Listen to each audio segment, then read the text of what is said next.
आज मैं आपको ये क्वेश्चन 1 जो है ये एक्सप्लेन करके बताऊंगी। और ये जो क्वेश्चन 1 है आप देख सकते हैं, ये क्लास 9 की साइंस की ओसवाल सैम्पल पेपर की बुक है, जिसमें जो सॉल्व पेपर है वो 2012 से लेकर 2019 तक है।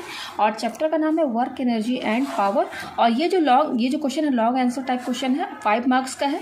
और ये क्वेश्चन बोर्ड टर्म 2nd 2016 और 2014 को ये आ चुका है। क्वेश्चन क्या बोल रहा है, इसमें 2 पार्ट है। पहला क्या बोला, define the work done bye a constant force, rights it's SI unit and define this unit. ठीक है ना। तो यहाँ पे क्या बोल रहा है कि हमें वर्क डन डिफाइन करना है और यहाँ पर इसकी एसआई यूनिट और जो एसआई यूनिट है उसको भी हमें यहाँ पर डिफाइन करना है। ठीक है। तो और सेकंड पार्ट क्या बोल रहा है, 3000 kg truck moving at a speed of 90 metre पर second stops after covering some distance, the force applied by breaker is 27,000 newton, compute the distance covered and the work done by this force. यहाँ पे ये कह रहा है कि truck है जिसका कि मास जो है 3000 kg है और ये ट्रक जो है 90 मीटर पर सेकंड की स्पीड से चल रही है। ठीक है। उसके बाद कुछ डिस्टेंस कवर करने के बाद ये स्टॉप हो जाती है। तो इसको स्टॉप करने के लिए जो ब्रेकिंग फोर्स जो लगाया जाता है वो 27,000 न्यूटन है। तो हमें यहाँ पर ये बताना है कि ब्रेकिंग फोर्स लगाने के बाद, क्योंकि गाड़ी जो है ब्रेक लगाने के बाद तो तुरंत स्टॉप तो होती नहीं है, कुछ डिस्टेंस कवर करने के बाद ही स्टॉप होती है। तो हमें वही डिस्टेंस बताना है कि ब्रेक लगाने के बाद तो कितना डिस्टेंस कवर किया, ये यहाँ पर फाइंड करना है। और दूसरा कि यहाँ पर जो फोर्स लगाया गया उसको जैसे कितना वर्क डन हुआ है, हमें यहाँ पर ये फाइंड यहाँ पर करना है। ठीक है।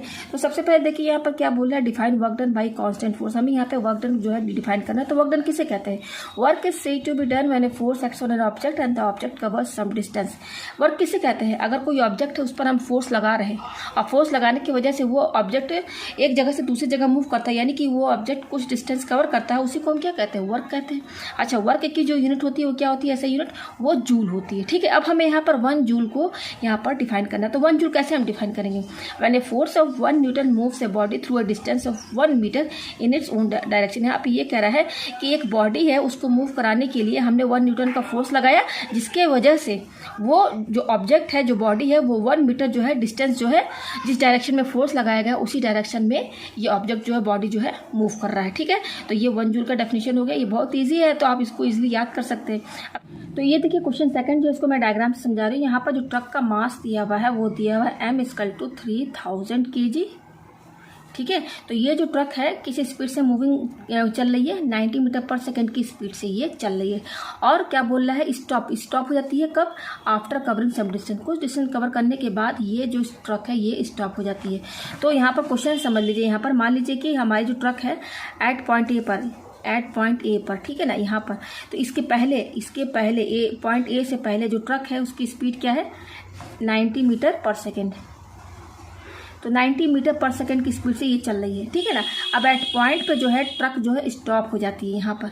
यहाँ पर स्टॉप करना है ट्रक को। तो स्टॉप करने के लिए क्या करना पड़ेगा, इस पॉइंट ए पर हम क्या लगाएंगे, ब्रेकिंग फोर्स, ब्रेक लगाएंगे ना, ब्रेकिंग, उसको कहेंगे ब्रेकिंग फोर्स एफ। वो कितना दिया हुआ है यहाँ पर, ये देखिए, the force applied by breaker is 27,000 Newton. यहाँ क्वेश्चन में बोल रहा है ना कि जो ट्रक है जिसका कि मास 3000 kg है और वो 90 मीटर पर सेकंड की स्पीड से चल रही है, वो स्टॉप हो जाती है कब, आफ्टर कवरिंग सम डिस्टेंस, कुछ डिस्टेंस कवर करने के बाद वो स्टॉप हो जाती है। तो स्टॉप कब होगी, जब हम यहाँ पर क्या लगाया जा रहा है, the force applied by breaker, यहाँ पर ब्रेक लगाया जा रहा है। तो कितना फोर्स लगाया जा रहा है ब्रेक लगाने के लिए, 27,000 न्यूटन। और इस फोर्स को कहा जाता है ब्रेकिंग फोर्स। वो कितना दिया हुआ है, F = 27,000 न्यूटन। तो इस पॉइंट पर ट्रक को स्टॉप करने के लिए इतना फोर्स लगाया जाता है, ब्रेकिंग फोर्स। देखिए हमें एरो देके बता रही हूँ, इस पॉइंट ए पर। अब यहाँ पर क्या है, एट पॉइंट ए पर जब ब्रेक लगाया गया तो जो ट्रक है वो कुछ डिस्टेंस कवर किया। ठीक है ना। फिर एट पॉइंट बी पर ट्रक जो है स्टॉप हो गई, ट्रक स्टॉप। ठीक है। तो यहाँ पर ब्रेकिंग फोर्स लगाने के बाद जो है ट्रक की स्पीड पहले क्या थी, इनिशियल स्पीड, इस पॉइंट ए पर क्या थी स्पीड, जैसे वो इस स्पीड से चल रही है। तो मैं पूछूँ कि इस पॉइंट ए पर क्या है ट्रक की स्पीड, तो यही तो स्पीड रहेगी ना। उसके बाद ब्रेकिंग फोर्स लगाया गया, तो यहाँ से अब ए से 90 मीटर पर सेकेंड जो स्पीड है ना, इसकी डिक्रीज होते होते, कम होते होते एट पॉइंट बी पर ट्रक जो है स्टॉप हो जाएगी। ठीक है। तो यहाँ पर ए से लेकर बी तक कितना डिस्टेंस कवर किया, यही हमें यहाँ पर फाइंड करना है, एस फाइंड करना है। यहाँ पर एस का मतलब क्या है, डिस्टेंस। मैंने यहाँ पर लिख दिया है, एस का मतलब यहाँ पर डिस्टेंस। तो ए से लेकर बी तक ट्रक ने कितना डिस्टेंस कवर किया ये बताना है। और हमें यहाँ पे वर्क डन बताना है कि जब एट पॉइंट ए पर ब्रेक लगाया गया तो कितना वर्क डन हुआ। हम यहाँ पर फोर्स लगा रहे हैं ट्रक पर, तो ट्रक हमारी ए से लेकर बी तक मूव कर रही है, तो यहाँ पर वर्क डन हो रहा है, तो वहीं हमें यहाँ पर वर्क डन यहाँ पर फाइंड करना है। ठीक है, अच्छा एट पॉइंट ए पर मैंने बता दिया कि ट्रक की स्पीड ये है, और एट पॉइंट बी पर ट्रक जो है स्टॉप हो गई, तो ये हमारी इनिशियली तो यही स्पीड थी ना, इसी स्पीड से चल रही थी ना, और फाइनली पॉइंट बी पर स्टॉप हो गई, यानी कि वी क्या है, फाइनल स्पीड हमारी क्या होगी, वी 0 होगी। तो यहाँ पर हर चीज़ लिख लेते हैं। यू कितना दिया हुआ है 90 मीटर पर सेकेंड, वी कितना दिया हुआ है 0, और मास कितना दिया हुआ है 3000 kg। ठीक है, ये दिया हुआ, फोर्स हमारा दिया है 27,000 न्यूटन।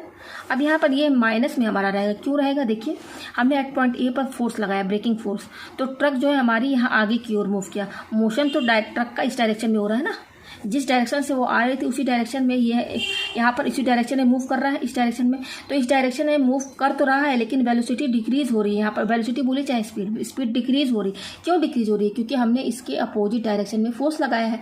भाई ब्रेकिंग फोर्स तो हमेशा जो है अपोजिट डायरेक्शन में लगाया जाता है ना, जिस डायरेक्शन में मूव करती है उसके अगेंस्ट में ब्रेकिंग फोर्स लगाना पड़ता है, तब जो है कार हमारी स्टॉप होगी। तो फोर्स का डायरेक्शन निगेटिव डायरेक्शन में, और ट्रक हमारी इस डायरेक्शन में मूव कर रही, इसलिए यहाँ पर हमारा फोर्स जो रहेगा निगेटिव में यहाँ पर रहेगा। ठीक है, तो अब हम यहाँ पर क्या करेंगे, हमारा ये फोर्स दिया हुआ है और ये मास दिया हुआ है। ठीक है ना, हमें यहाँ पर एस निकालना है और डब्ल्यू निकालना है। तो देखिए फोर्स दिया हुआ है और मास दिया हुआ है, तो यहाँ पर हम जानते हैं फोर्स का फॉर्मूला क्या होता है, मास इंटू एक्सेलरेशन। तो हम यहाँ से एक्सेलरेशन की वैल्यू निकाल लेंगे, एक्सेलरेशन की हमें जरूरत पड़ेगी।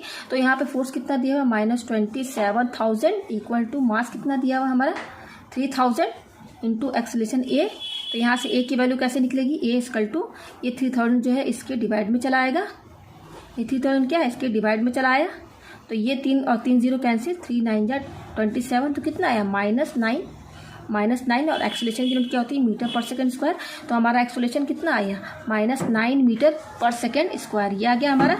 अब इस एक्सेलरेशन का मतलब क्या है, यहाँ पर ये निगेटिव क्यों आया है, यहाँ पर देखिए यहाँ पर हमने एट पॉइंट ए पर फोर्स लगाया, ब्रेकिंग फोर्स, जो कि कितना है 27,000, जो कि इसके अपोजिट डायरेक्शन में लगाया जा रहा है। ट्रक हमारा यहाँ मूव कर रहा है और अपोजिट डायरेक्शन में फोर्स लगाया जा रहा है।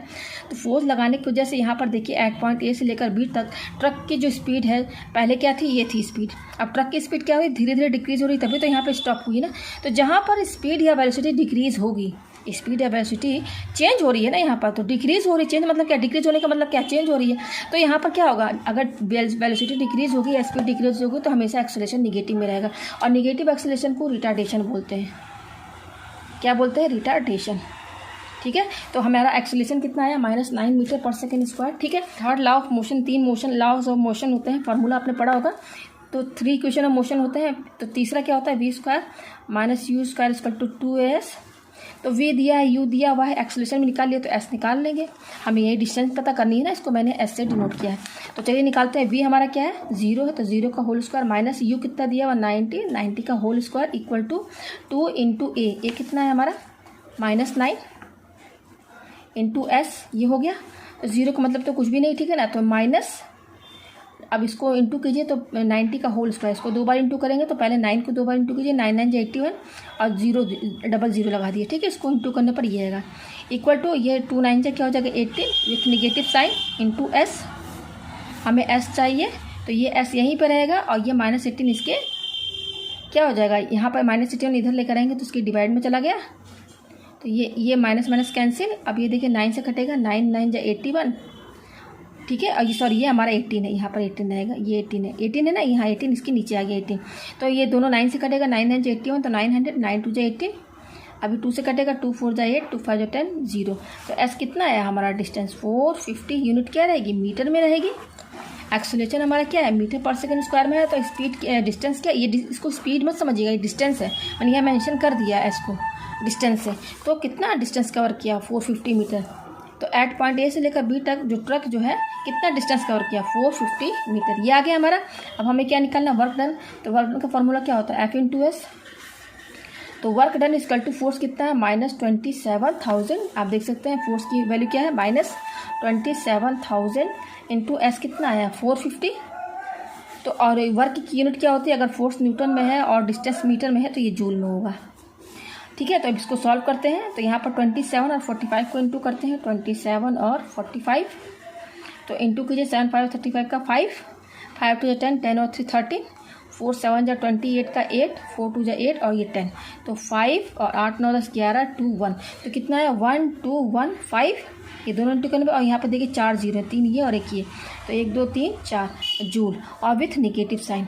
निगेटिव साइन आपको पता चल गया क्योंकि यहाँ फोर्स क्या है, यहाँ पर जो ब्रेकिंग फोर्स हमारा जो है निगेटिव में है, ठीक है ना। यहाँ पर ब्रेकिंग फोर्स जो लगाया गया निगेटिव है, तो हमारा वर्क भी तो निगेटिव में ही आएगा, ठीक है। तो यहाँ पर निगेटिव वर्क डन हो रहा है, ठीक है। ये निगेटिव क्यों आपको समझ में आ गया है यहाँ पर, क्योंकि यहाँ पर जो फोर्स लगाया जा रहा है वो क्या है, अपोजिट डायरेक्शन में लगाया जा रहा है, तो फोर्स निगेटिव में है तो वर्क भी हमारा निगेटिव में आएगा, तो ये इसका आंसर है, ठीक है।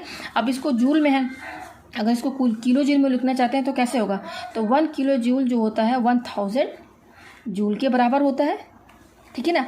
तो 1 जूल कितने के बराबर होगा, 1 किलो जूल जो होता है 1000 जूल के बराबर होता है, तो 1 जूल क्या हो जाएगा 1/1000 किलो जूल के बराबर हो जाएगा, ठीक है। हम इसको किलो जूल में करना चाहते हैं, तो वर्क डन इक्वल टू क्या हो जाएगा, 1 जूल जो है 1/1000 किलो जूल के बराबर होता है, इसको किलो जूल में करना है, तो कैसे करेंगे, जस्ट इसको 1000 से हम क्या करेंगे डिवाइड कर देंगे, तो -1215, और यहाँ पे देखिए 4 0 लगा हुआ, इसको जस्ट 1000 से डिवाइड कर दीजिए तो ये किलो जूल में कन्वर्ट हो जाएगा, तो ये 3 0 कैंसिल, तो वर्क डन कितना आया -12150 किलो जूल, ये आ गया आंसर। तो हमें यहाँ पर यही कैलकुलेट करना था। उम्मीद है आपको ये क्वेश्चन अच्छे से समझ में आ गया होगा।